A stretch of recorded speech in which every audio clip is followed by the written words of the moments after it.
Maravilha, pessoal. Antes da gente começar, seria legal se pudesse apresentar um pouco, falar um pouco de vocês. Eu só falei nome e cargo aqui, e também da área que vocês atuam. Eu sei que você também tem uma empresa dentro do segmento, né, Regina?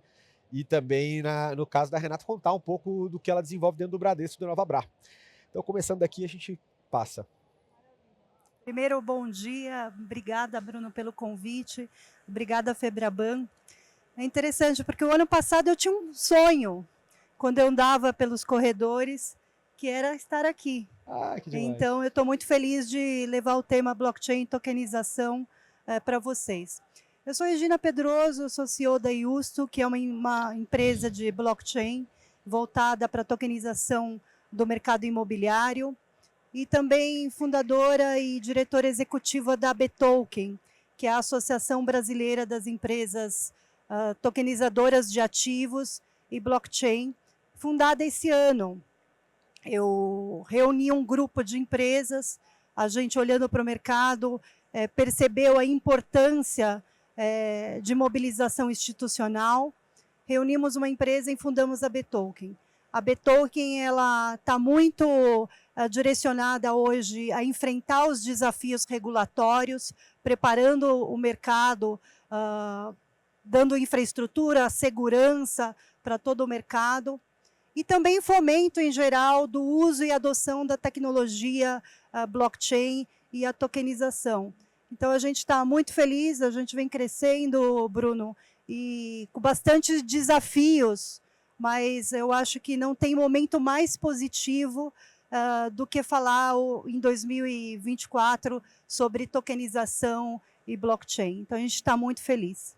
E é uma pauta que está sendo super explorada aqui no evento também, diferentes, desde os expositores até os painéis, tem sido bem interessante. Renata, o que você nos conta? Fale um pouquinho de você. Acho que não está... Espera aí, tenta de novo aí, vamos ver se vai dar certo agora. Vocês estão me ouvindo? Perfeito. Bom dia a todos. Obrigada aqui, mais um ano na Febraban. Eu sou Renata Petrovic, eu sou responsável pela área de inovação do Bradesco, né? E uma das nossas missões é trazer, aproximar o ecossistema de inovação brasileiro do banco, dos seus diversos desafios, das diversas áreas de negócio. Uma grande missão do Inovabra também é habilitar a parte de tecnologia da organização, ajudando na evolução da prontidão tecnológica do Bradesco, principalmente nas tecnologias emergentes. Então, a gente está atuando muito em muitas experimentações de ativos digitais, né, e de tokenização, que a gente vai falar logo mais. Então, prazer estar aqui. Ontem eu estava aqui com o Bruno também, como jurada das startups, então sempre bom. Lembrando que hoje ainda temos aqui a divulgação das vencedoras às 15h15, estarei então aqui. Vai ser bacana. Pessoal, para poder abrir, de fato, agora, com as devidas apresentações, falar sobre o tema de uma forma mais ampla, né? A gente vê muito sendo falado sobre a tokenização da economia, o Banco Central mesmo abraçou essa diretriz, tem todos os desenvolvimentos relativos ao Drex, que colocam uma ênfase em infra para que esse mercado aconteça, e diferentes empresas do setor também provendo essa tecnologia em paralelo, né? Como é que a análise que vocês fazem desse movimento que está acontecendo e quais seriam os maiores desafios e oportunidades, olhando também além do mercado financeiro e, inclusive, conectando com as tuas experiências e com a expertise dentro da associação? Passando primeiro para você, depois eu queria ouvir da Renata. Regina. O Drex, ele é um grande impulsionador do mercado. Eu acho que ele trouxe desde o ano passado uma nova dinâmica e acelerou, de certa forma, vários modelos de negócio dentro desse ecossistema que utiliza a tecnologia blockchain e a tokenização. Sobre desafios, são vários, mas eu gostaria de citar dois muito importantes, que é o cenário regulatório, que dentro da Betoken a gente trabalha ali dia a dia com um corpo de advogados. Aliás, tenho que agradecer aos advogados que têm trabalhado junto com a gente, no sentido de construir esse cenário regulatório positivo para que as empresas possam operar com segurança, possam escalar em seus produtos e serviços, e também que os usuários estejam seguros. Então, a gente está muito focado em ajudar os reguladores, o Banco Central e a CVM, a construir um arcabouço regulatório bastante positivo e que viabilize a inovação. Por outro lado, um desafio muito interessante é a educação ainda. A gente tem que falar, é preciso falar sobre educação financeira e sobre educação no sentido de tomada de decisão para a adoção da tecnologia. Então, são 2 desafios que a gente está trabalhando bastante dentro da Btoken, mas eu creio que o cenário geral é muito positivo, Bruno. E em paralelo, até aproveitando, a parte do ecossistema de registro, então a gente também tem desde órgãos que fazem isso, pensando até no mundo imobiliário que você atua, e também quando a gente pensa, se você também vê isso como um desafio hoje ou não? Sem dúvida. Eu tenho uma curiosidade sobre a minha trajetória profissional, é que eu sou uma ex-dona de cartório. Olha aí. Então, quando eu passei no concurso público, eu assumi uma serventia no interior de Minas Gerais, e a minha experiência como registradora dentro de um cartório, isso em 2008, eu fui um dos primeiros cartórios que fez a transformação interna, transformação digital interna. Então, eu digitalizei o acervo, indexava no sistema e produzia um livro digital.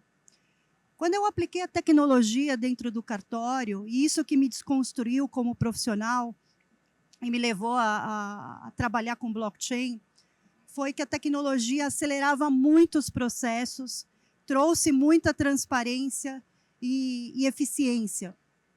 Eu registrava quase em tempo real.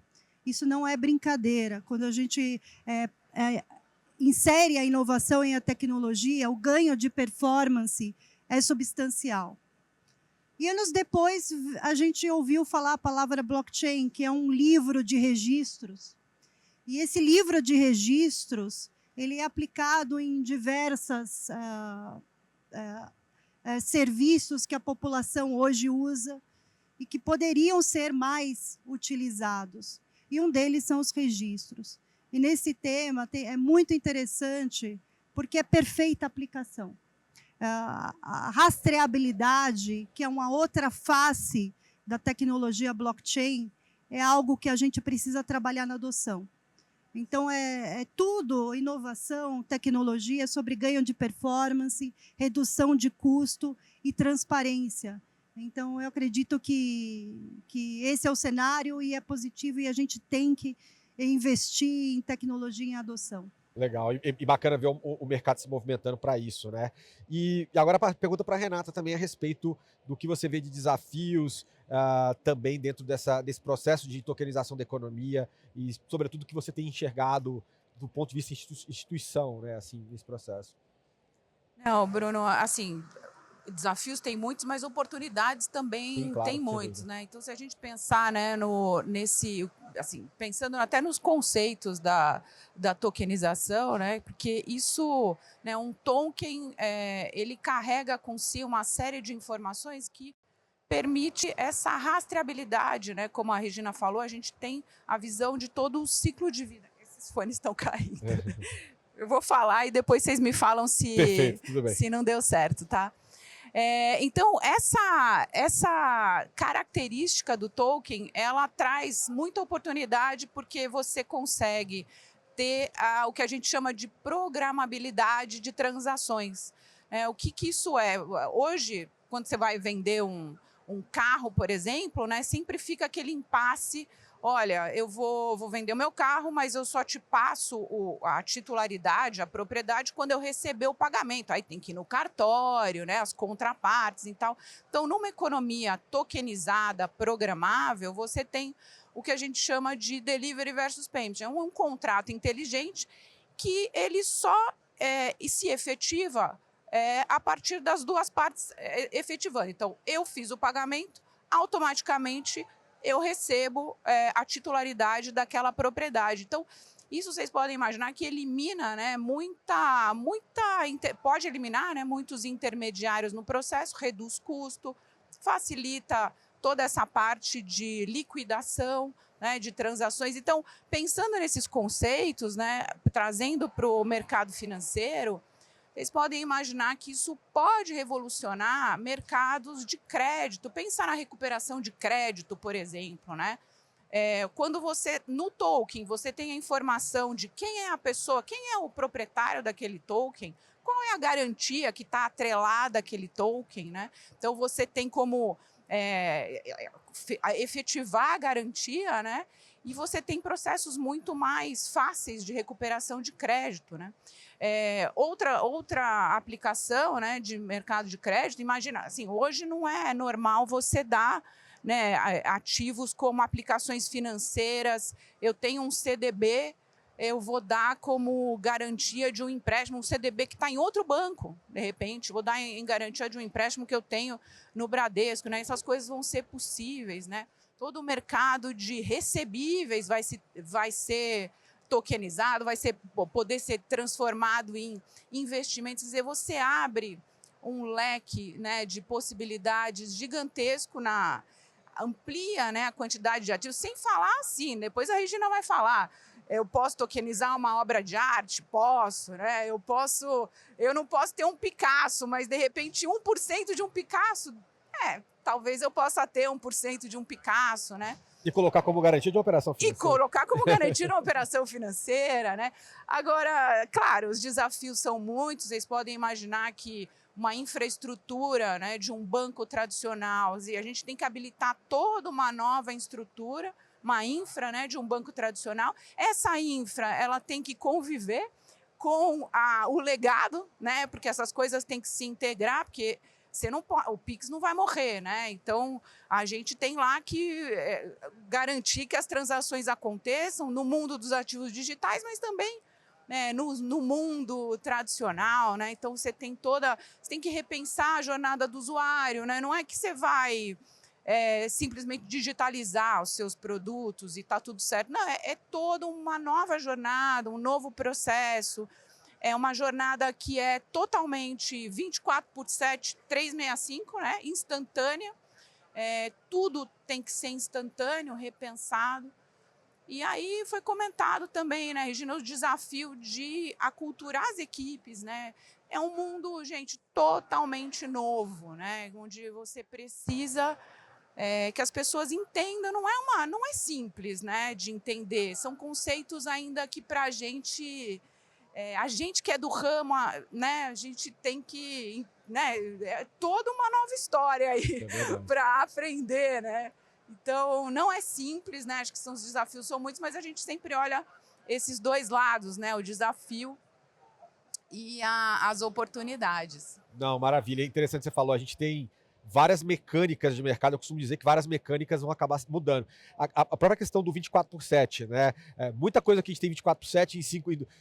Tudo que acontece hoje durante os 5 dias úteis e tudo mais em operações, o Pix já quebrou isso com operação instantânea do pagamento, mas quando a gente olha para o mundo cripto, do blockchain, tudo isso é 24/7. Inclusive a Bolsa de Nova York, a New York Stock Exchange, está pensando em como funcionar 24/7, porque fazer frente ao mercado cripto que funciona dessa forma, né? Exatamente. E todas essas questões de você explodir as possibilidades dentro de uma cadeia muito mais ampla. Acho que gostei muito do exemplo, que é bom as pessoas pensarem a respeito das garantias. Como você falou, se você tem uma operação, uma aplicação que está tokenizada, independente do qual banco seja, você vai poder atrelar isso a um empréstimo, por exemplo, em um outro banco. Então você acaba aproximando diferentes elementos de mercado e é bem interessante também.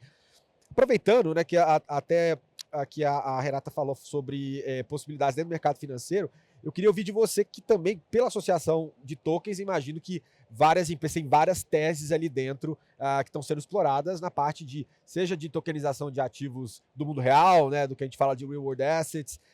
Conta pra gente um pouco, Regina, como é que isso está acontecendo e se puder citar exemplos. A gente sempre ouve muito do delivery versus payment, né, que é aquela questão que a Renata mesmo citou. Ela trouxe outros exemplos legais, mas é bom tentar explorar mais para a audiência capturar coisas que eventualmente já são possíveis dentro das empresas que estão associadas à Betoken. Excelente, Bruno. Eu acho que uma das grandes apostas desse semestre são os ativos verdes. A CVM promete regular esse mercado, que é um mercado extremamente importante para o Brasil. que envolvem, inclusive, créditos de carbonos, e também os certificados ambientais, os CRANs. Então, isso vai ser uma revolução e que vai trazer transparência, robustez e segurança para o investidor. E o Brasil é um grande cenário de potencial de sustentabilidade, de potencial natural. Então, a gente já vê muitas empresas trabalhando em modelos de negócio ligados aos ativos verdes e de sustentabilidade. Ativos florestais também, eu tenho muita coisa. Ativos florestais, e isso passa, obviamente, pela tokenização, pelo registro em blockchain, pelo rastreio, que vai trazer a certificação, a segurança para o investidor em relação a toda a cadeia de sustentabilidade, a ESG. Então, a gente vai levar, você vê, a gente vai levar esses ativos para a Bolsa. Então, o ganho é muito interessante. Um outro caso da Hearst Capital, que é associada da Betoken, que eu gosto muito, e me fez pegar o telefone, Renata, e ligar para eles. O Farache, o Arthur. Né? Exatamente, o Arthur. Eu falei, Arthur, que história é essa de tokenizar música? Eles fizeram, foi um case de grande sucesso do acervo de direitos autorais de músicas da Globo. Então, e foi liquidado, foi colocar isso no mercado secundário, ativos musicais, foi um grande sucesso. E aí o streaming, né, por pessoas, por play, que vai acabar também fazendo isso, remunerar na outra ponta, né? Exatamente, o Boni, ele tinha lá um acervo de direitos autorais da Globo, de músicas, e isso virou um case de sucesso. E ele também, dentro da Hearst Capital, trabalham com tokenização de obras de arte. Então, você vê a gama de possibilidades. Uma outra empresa associada nossa, a Drum Digital, trabalha com tokenização de precatórios, que já é um produto consolidado no mercado de tokenização e que tem muita aderência e resolve uma dor de mercado com aqueles títulos precatórios que precisam ser, de certa forma, ter maior liquidez. Um outro caso interessante, e aí eu posso citar até o meu, eu tokenizo as matrículas imobiliárias, por exemplo, para atrelar todo o histórico do imóvel, atrelado ao título de propriedade. E a gente tem empresas associadas que trabalham, a NBS, por exemplo, que trabalha com tokenização de utility tokens, que são tokens de benefícios para o mercado corporativo. Que dentro das necessidades das empresas, você acaba podendo usar tokens para transações internas, para bonificações, para premiações, para acessos. Então, é uma ferramenta ampla e que eu tenho assim, o maior orgulho, me brilha os olhos, Renata. Você que está dentro de um centro de inovação, ver as startups criando soluções usando a tecnologia. Então, é realmente muito interessante a gama de possibilidades. Ontem também vi tokenização num outro evento voltado para uma stablecoin, uma moeda social para prefeituras. A gente tem também home equity, que é uma tendência de mercado. Ou seja, eu poderia passar amanhã citando para vocês casos de uso que provam que é uma tecnologia bastante interessante para o mercado. Permeando a economia como um todo, né, Renata? Não, aí fazendo até o link com o mercado financeiro, né? Hoje a gente está vendo no mercado de agro, né, a tokenização se desenvolvendo muito, né? Então você pode tokenizar commodities, uma safra, né? Uma tonelada de soja vira um token, né? E você pode usar esses tokens como garantia de um empréstimo rural. Na cadeia inteira, né? Uma operação que era fechada. Uma operação que fica integrada, a mesma coisa rebanhos, né? Sendo tokenizados. E a tokenização do gado, ela tem, além do benefício de ser usada como também garantia, ela tem um benefício de rastreabilidade né, do gado, né? Você consegue saber, né, onde é que está, tem a questão né, das pastagens, se não estão invadindo áreas. Então você tem todo um outro Informacional que vai embutido tipo nisso, de né? benefício que vem embutido, né? Acho que um outro caso de mercado financeiro também, ou vários mercados, mas é identidade. Você pode tokenizar a identidade, né, as credenciais da identidade de um cliente, para que ele utilize essas credenciais aonde ele quiser, numa outra jornada, né, de comércio eletrônico, né, se autenticando, ele não tem que ficar gravando 200 mil logins e senhas, né? Identidade é um caso crítico, assim, a tokenização resolve uma dor crítica de mercado. Aqui tem um grande público de bancos e empresas financeiras. Uma grande dor são as procurações internas. As procurações internas é um caso de uso. Se você tokenizar essas procurações de acesso dos diretores, imagine quantas procurações você, como diretora, tem que assinar internamente no Bradesco. Então, é um caso de uso de identidade vinculada a um token. E você citou o agro, Renata. O agro, a AgroToken também faz parte da BToken. É um case de tokenização de commodities tão positivo e que resolve uma dor de crédito nesse mercado, no nosso país, que anos tentando resolver, criar alternativas de acesso ao crédito, sabe, Bruno? E vem a tokenização e encurta esse processo. E libera valor de toda a cadeia, libera valor, né? de toda a cadeia. Exatamente. A gente teve várias experiências aí falando que o Novabra, ele, assim, a gente tem essa missão de fazer essas experimentações. A gente fez algumas bem interessantes, a gente fez aí a primeira tokenização de um ativo regulado, que foi a CCB lá com a Bolsa OTC, onde o Bradesco foi, né, o originador e tal. A gente fez também, recentemente, uma tokenização de garantias. A gente tokenizou um CDB. Fizemos isso com o parceiro lá na R3 Corda. A gente tokenizou a um CDB. E também o cliente, ele poderia, esse CDB poderia estar no Bradesco, no Next ou no Digio, e ele podia escolher a instituição que ele ia usar para fazer a garantia do empréstimo com aquele CDB. Quer dizer, a gente realmente experimentou toda essa cadeia e percebeu o quanto que é importante você tirar a fricção desse processo, liberar o crédito com mais facilidade, né? Você empoderar o cliente para escolher qual é o ativo que me interessa colocar como garantia desse empréstimo, né? Fizemos também financiamento de financiamento de veículos, né, tokenizados, com emissão do NFT do recebível lá de contrato para Bradesco Financiamentos, a emissão do token da propriedade do veículo, enfim. A gente fez várias dessas aí para provar tanto a tecnologia como os processos, como aculturamento, né, e de equipes, né, e todo o entendimento aí dessa economia tokenizada. É bem legal que nesse impulso a gente vê desde players novos trazendo casos de usos diferentes, até muito fora da indústria financeira, os próprios players financeiros tradicionais. O Bradesco também envolvido no piloto do Drex, né? Então, assim, tem isso, tem esses casos todos internos. Então, a gente está num momento de muita efervescência de testes, né? O mercado botando a mão de fato para fazer. E aí, pessoal, a gente aproximando do final aqui, eu queria pegar uma visão de futuro de vocês, né?